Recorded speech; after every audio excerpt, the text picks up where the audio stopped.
Oh boy, here we go. Here's the part where you lose.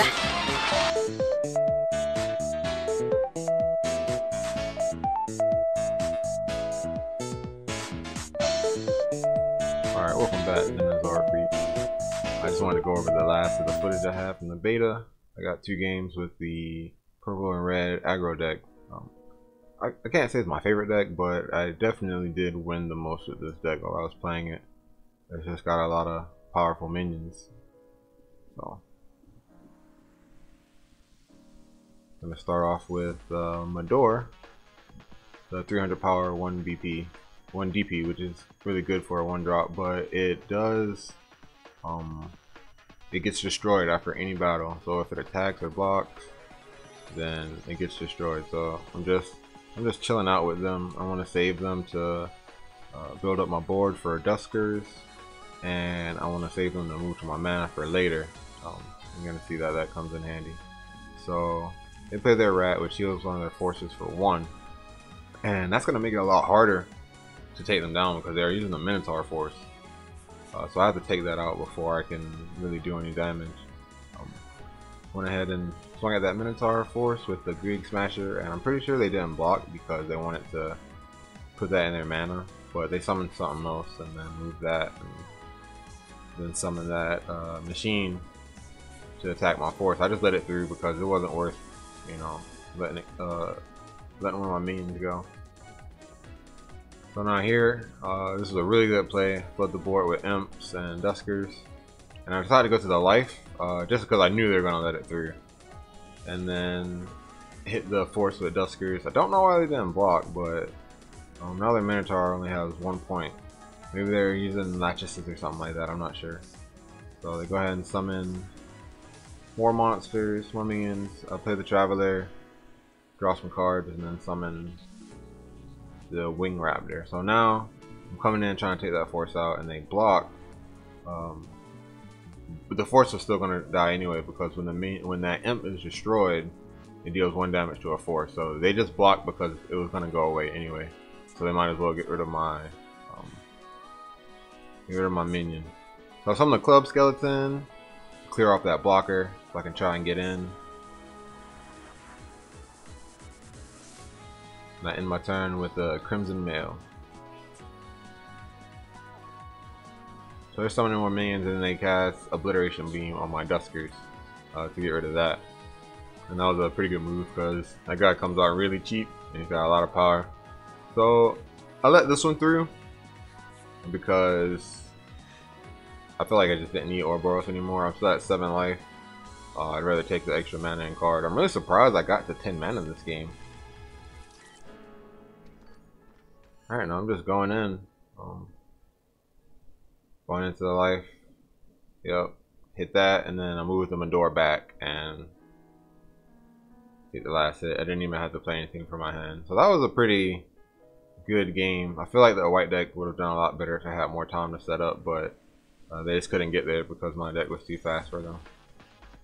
Alright, so now this one's going to be a actual rank game instead of a replay. So while we are waiting for this to load, go ahead and hit that subscribe button, hit that bell icon so you don't miss any more videos, and leave this video a like if you like the video. I think this deck's pretty nice and it's pretty cheap to build too. I don't think this deck has any legendary cards in it. If you want to see the profile to the deck, I will bring that up here in the corner. You can go ahead and click that and I go over the deck in detail. Alright, so let's get into it now. Leave a comment and tell me what color combination you think is the best, or what color combination you think is interesting. The purple and red work really well together. It's mostly purple, but we have some red with the Greek Smasher, and we can play it easily because of the Chimera Force. Alright, so we're starting off, and I'm thankfully going first, and Mandela wants me to send back this 6-drop in my hand, which I agree with. You want to get more low drops, and you want to draw into your higher drops later on. But I do like to keep Duskers in my hand because you can lower his cost rapidly. Okay, so I don't have any base minions in my hand, so I just place a neutral mana and then I'm gonna summon Pollen to draw a card. Probably the best move that you'll see any turn 1 player want to do.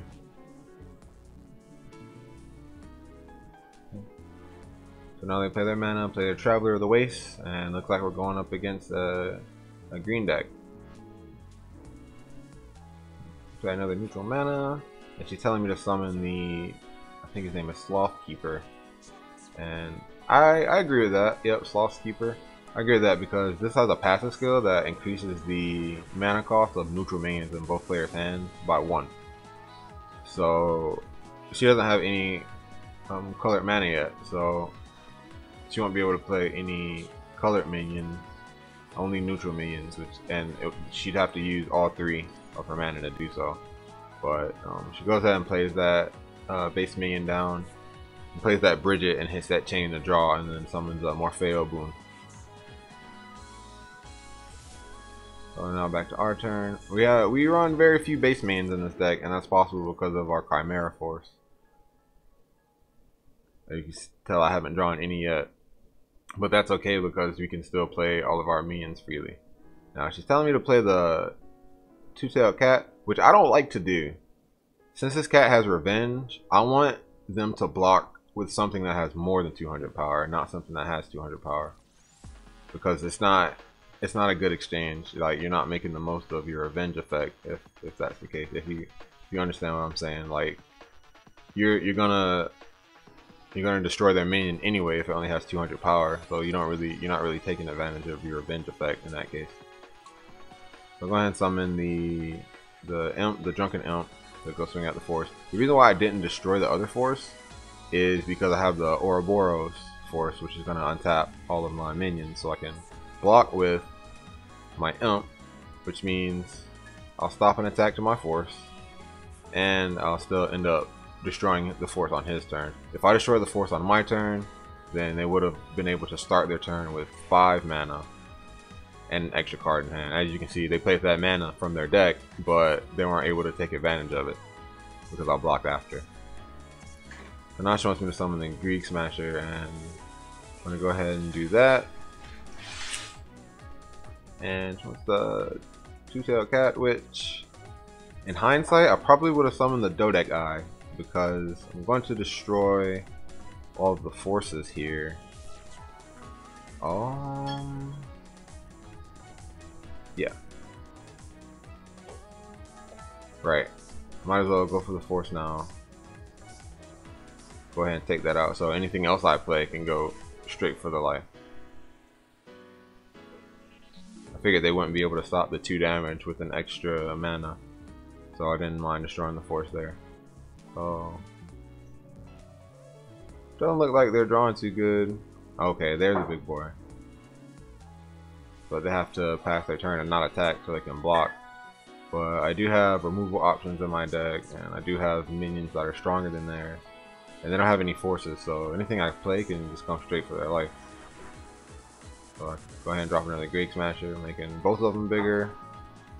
And then the Shadow Hand, he's got 3 DP, so he has to block this.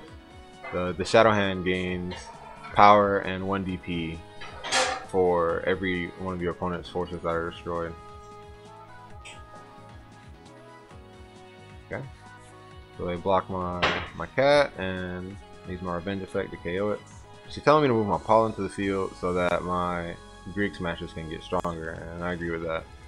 I don't think that my opponent could play any spells to buff their minions again, but it's still a good move to do, especially since I have the Ouroboros force still. That Pollen will switch to active at the end of the turn. Now, as you can see here,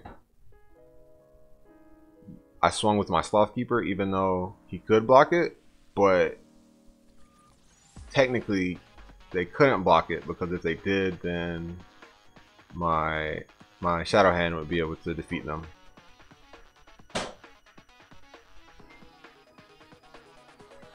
Okay, now they drop their I think it's called Yakutas, and it reduces the damage dealt to their life by 1. So I got to be really careful going against that. It's kind of like the Minotaur Force if you think about it. So I'm starting with the Grig Smasher. It will deal 1 damage if it connects.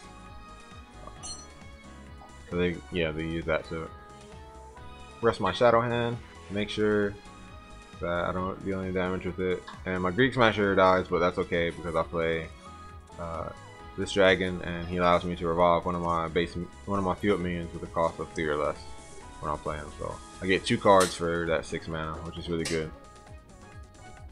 So now they just can't stop any of my attacks, and I just go in for game.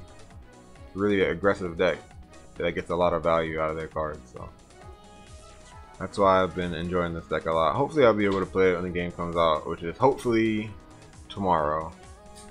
So I'll go ahead and win that, and that was my 10 undefeated in a row.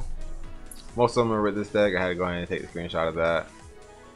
Yeah, it was the last day of beta, so that is all the footage I have for this. I want to thank everybody for watching, and I'll see you guys when the game goes live.